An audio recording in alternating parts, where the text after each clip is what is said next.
Мнозинството вели не, но ќе видат како ќе се одвива седницата, вели советникот Лозановски прашан за кварталниот извештај.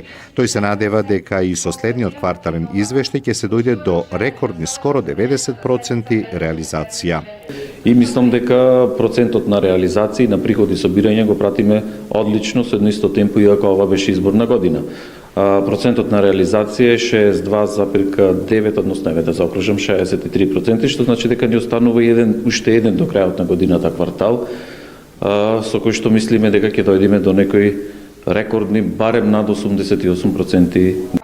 Дали ребалансот се прави во ноември, го прашав Лозановски. Да, се прави, бидејќи треба да добиеме средства од државата за реализација на 16 проекти кои што ги аплицира општината, а тука се споменати во образложението на ребалансот на буџетот се споменати 20% како авансно плаќање, каде што јавните претпријатија ќе треба да ги засукат ракавите да почнат да ги реализираат одредени работи кои што му дозволува овој временски период и кои што е од нивниот предмет на извршување на работи.